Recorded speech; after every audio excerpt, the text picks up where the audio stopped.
They laughed when she opened her mouth to speak. But when she opened it to sing, for the toughest judges in America spun their chairs so fast they nearly fell off. This is the story of Isabella Rodriguez. And what happened next will restore your faith in the power of never giving up.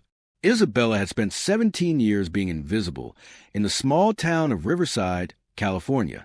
Every time she spoke in class, her thick accent would slice through the air like a blade, and she'd watch as faces turned toward her with that familiar mixture of confusion and barely concealed mockery. Her English teacher, Mrs. Patterson, would always pause when Isabella raised her hand, as if bracing herself for the struggle of deciphering each carefully constructed sentence. But here's what nobody knew about Isabella Rodriguez. Every night, after the dishes were washed and her younger siblings were tucked into bed, she would climb onto the roof of their cramped apartment building and sing to the stars. Her voice would pour out like liquid gold, carrying melodies that seemed to bend the very air around her. Up there, with only the moon as her witness, her accent disappeared. Up there, she wasn't a girl who stumbled over English words. She was pure music. The bullying had started in middle school and followed her like a shadow. Brandon Mitchell, the quarterback's son, had made it his personal mission to remind Isabella that she didn't belong. He would wait by her locker, practicing her accent in exaggerated tones that made his friends double over with laughter. "Isabella, can you repeat that? I don't speak whatever language that was supposed to be." The words cut deeper each time, until Isabella learned that silence was safer than speech. Her mother, Carmen, worked double shifts at the local diner, serving coffee to people who barely acknowledged her existence. Isabella would watch her mother bite her tongue when customers complained about not understanding her order, forcing a smile that never quite reached her eyes. "Mija," Carmen would tell her daughter, "our voices are gifts, even when the world pretends not to understand them." By senior year, Isabella had perfected the art of invisibility. She sat in the back corner of every classroom, completed her assignments in silence, and ate lunch alone in the music room where the old piano gathered dust. But it was in that forgotten corner of Jefferson High School that Isabella's life would change forever. Mr. Thompson, the aging music teacher, had noticed her. He'd seen the way Isabella's fingers would unconsciously trace melodies on her desk during class, the way her eyes would close when music played in the hallways. One February afternoon, as snow began to dust the windows, he approached her with an audition flyer that would shake her world to its core. "The Voice is holding open auditions in Los Angeles," he said, his voice gentle but insistent. "Isabella, I've heard you humming. I've seen the way music moves through you. This is your chance." Isabella's hands trembled as she held the paper. The Voice. She watched every season, dreaming of what it would feel like to stand on that stage, to have coaches like Blake Shelton and Kelly Clarkson fighting over her. But that was a fantasy reserved for people who spoke without accents, who looked like they belonged in the spotlight. "Mr. Thompson, they'll never understand me," she whispered, her accent thick with emotion. "I can barely get through presentation without people laughing." But Mr. Thompson had seen something in Isabella that she couldn't see in herself. "When you sing, Isabella, there is no accent. There's only truth." The night before the audition, Isabella sat on her rooftop one last time, staring at the city lights that twinkle like distant dreams. Her little brother Miguel had climbed up to find her, his 8-year-old face serious with concern. "Are you scared, Bella?" Isabella pulled him close, breathing in the familiar scent of their mother's cooking that clung to his hair. "Terrified," she admitted. "But sometimes being terrified is the only way to find out who you really are."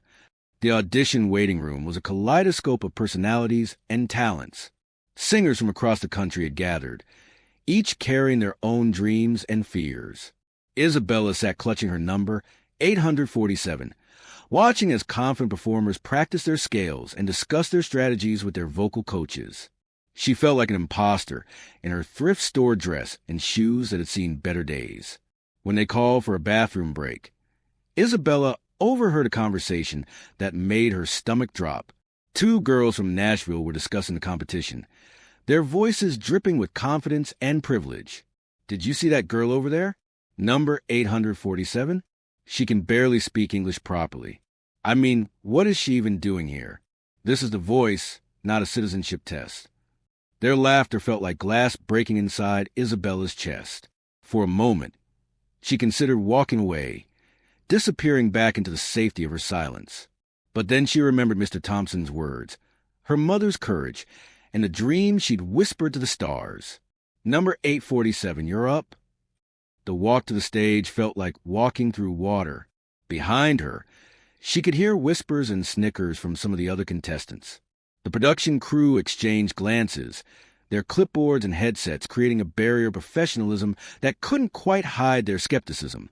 Blake Shelton, Kelly Clarkson, John Legend, and Gwen Stefani sat with their backs to the stage, their chairs representing the ultimate judgment. They had no idea what Isabella looked like, where she came from, or how her voice trembled when she spoke. All they would hear was her truth. The music began, and Isabella closed her eyes. She thought of her mother serving coffee with dignity, of her brother's unconditional love, of all the nights she'd sung to the universe without shame. When she opened her mouth, something magical happened. The first note that escaped Isabella's lips wasn't just beautiful. It was transcendent. It soared through the studio with the power of every dream deferred, every cruel word endured, every moment she'd chosen courage over comfort. She was singing Hallelujah, but the way she interpreted each note transformed into something entirely new, something that seemed to capture the heartbreak and hope of an entire generation. Blake Shelton's hand hovered over his button, his usual confident smirk replaced by something approaching reverence. Kelly Clarkson's eyes were closed, her head nodding as if Isabella's voice was speaking directly to her soul. John Legend's fingers had stopped their rhythmic tapping, his entire body focused on the sound filling the studio. But it was when Isabella reached the chorus that the magic truly happened. Her voice broke open like a flower blooming in fast motion, revealing layer upon layer of emotion that seemed impossible for someone so young. The note she held seemed to stretch time itself, and in that moment, her accent didn't disappear. It transformed into something beautiful, each slight inflection adding texture and depth to the melody. Gwen Stefani was the first to turn, her chair spinning as she gasped audibly. "Oh my God!" she breathed, her hand flying to her heart. Kelly followed immediately, then Blake, and finally John Legend. All four coaches turned to see the source of this otherworldly sound. When Isabella opened her eyes and saw four red chairs facing her, she nearly collapsed. The coaches were on their feet, their faces reflecting the shock and awe that had seized everyone in the studio. But Isabella wasn't done. She had two more verses to give them, two more chances to prove that beauty doesn't always come in the packages we expect. As she sang the final lines, her voice growing stronger with each word, the production crew had stopped pretending to work. Cameras captured tears streaming down faces, hands pressed to hearts, the kind of collective emotional response that reminds you why music exists in the first place. When the last note faded, the silence stretched for what felt like eternity. Then Blake Shelton stood up, his hand shaking as he applauded. "In 20 years of doing this show," he said, his voice rough with emotion, "I have never, and I mean never, heard anything like what just happened." Kelly Clarkson was openly crying, her mascara creating dark rivers down her cheeks. "Isabella, where have you been hiding? That wasn't just singing, that was healing. You just healed something in me I didn't even know was broken." But it was John Legend who captured what everyone was feeling. "Isabella, your accent isn't something you need to overcome. It's part of what makes your voice absolutely unique. When you sing, your heritage, your story, your journey, it all becomes part of the music. That's not a flaw. That's your superpower." The girl who had walked onto that stage believing her accent was a weakness had just discovered it was her greatest strength.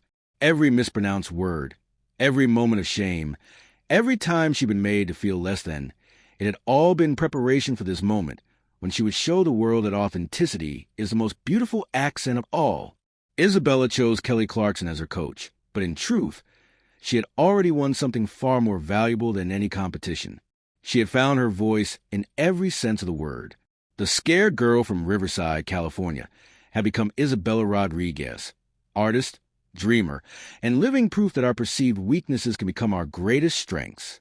6 months later, Isabella would win The Voice, but that's not really the end of her story. It's the beginning, because sometimes the most powerful thing you can do is refuse to let the world shrink you down to fit their expectations. Sometimes the most revolutionary act is being exactly who you are accent and all, and letting your truth ring out so clearly that others have no choice but to turn around and really see you. Isabella Rodriguez never did lose her accent. She learned to wear like a crown, a reminder of the journey that brought her to every stage she would grace. And now, when young girls who speak differently, who feel different, who carry the weight of not fitting in, watch her perform, they see something beautiful. They see themselves, and they see possibility. Your voice matters. Your story matters. Your accent, your background, your journey. They're not obstacles to overcome. They're the very things that make your song unlike anyone else's in the world. Don't let anyone convince you to sing smaller. The world is waiting for the music only you can make.